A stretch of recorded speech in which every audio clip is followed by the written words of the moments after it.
It's been 6 weeks since Israel blockaded Gaza, and this is all Rehab Achras has left for her family of 13 to eat. She and many others live in this camp of plastic sheets in Khan Yunis. The bombs haven't killed them, but hunger will, she says. If Israel doesn't open the checkpoints it has sealed off since the start of March. We have survived the war and we've survived the airstrikes as we wake up and go to sleep. But we can't survive hunger, neither us or our children. Open the crossings and let the children eat, and we eat. The sick people and the patients need food. In Nuseirat, an outdoor emergency kitchen is on its last legs. Emergency meal distributions like this are ending. Israel has cut off all supplies to Gaza's 2.3 million residents. Food stockpiled during a ceasefire at the start of the year has all but run out. Aid agencies, who supply the emergency meals, say they will have to stop them within days, unless they can bring in more food. Niamah Fadjallah says she treks through the war zone every day, leaving at 6 a.m. in the hope of a plate of rice for her children.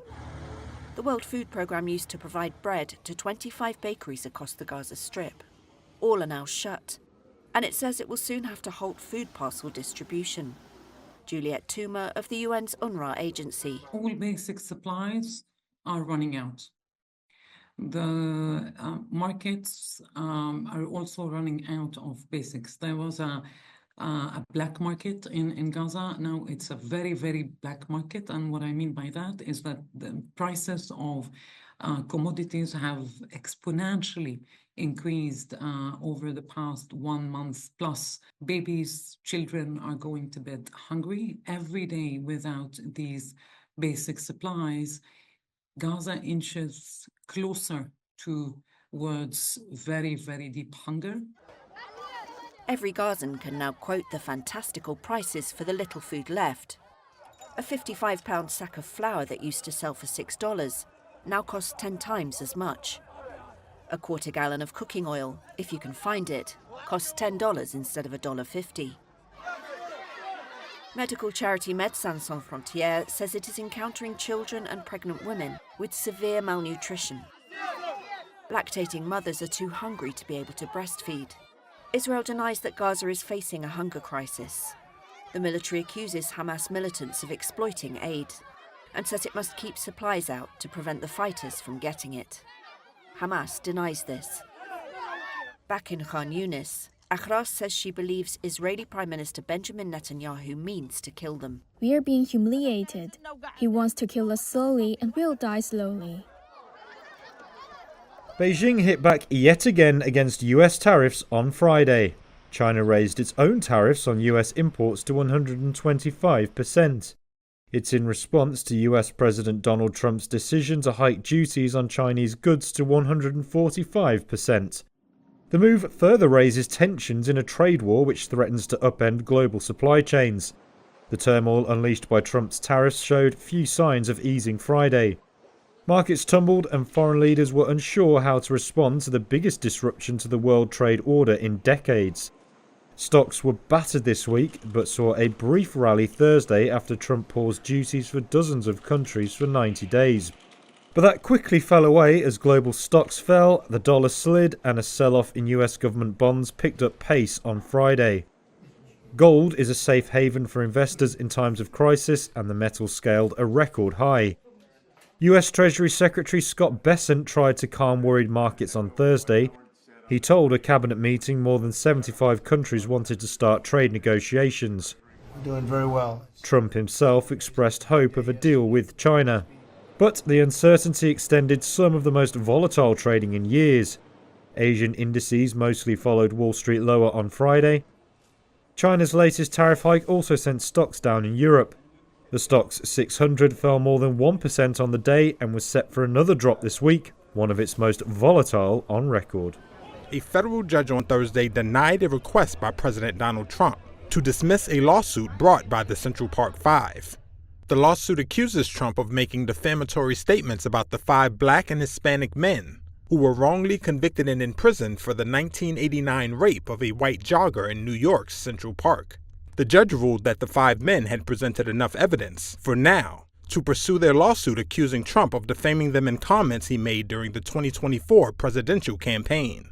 The plaintiffs, Yusef Salaam, Raymond Santana, Kevin Richardson, Antron Brown, and Corey Wise are seeking unspecified monetary damages for reputational and emotional harms, as well as punitive damages.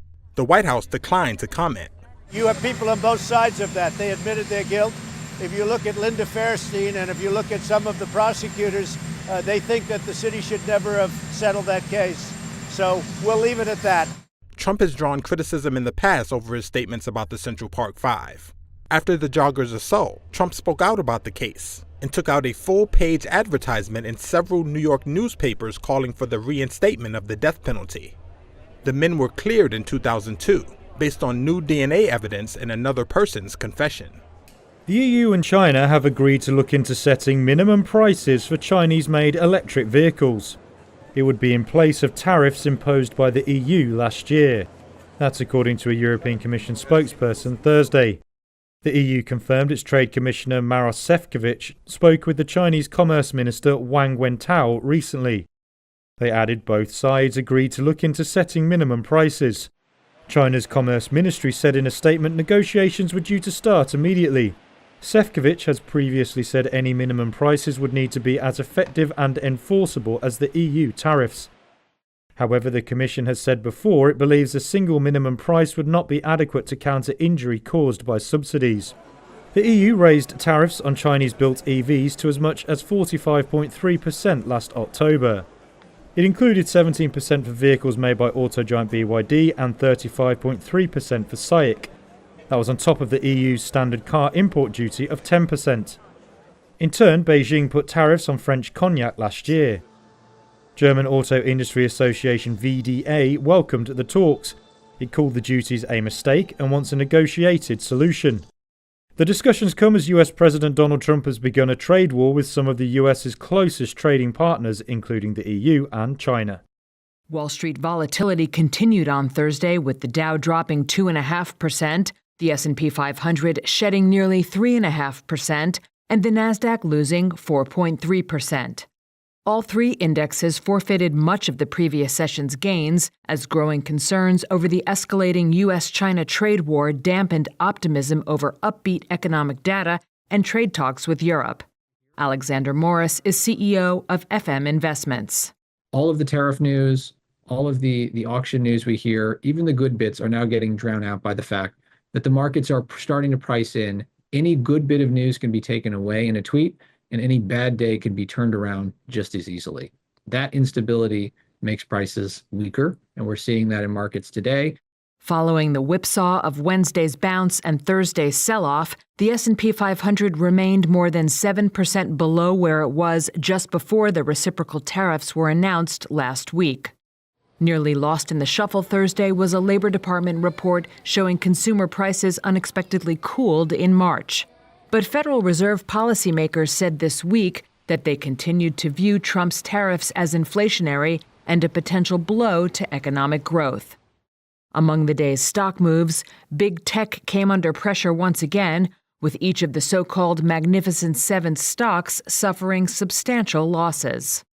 Shares of CarMax slid 17% after the used car retailer missed fourth-quarter profit expectations. Friday kicks off first-quarter earnings season with big banks including JPMorgan Chase, Morgan Stanley, and Wells Fargo due to report. Shein has gained approval from British regulators for its planned initial public offering in London. That's according to two sources close to the matter. It's a major step forward for the China-founded company's pursuit of a London listing. The online fast fashion retailer filed papers for an IPO with Britain's Financial Conduct Authority, or FCA, last June.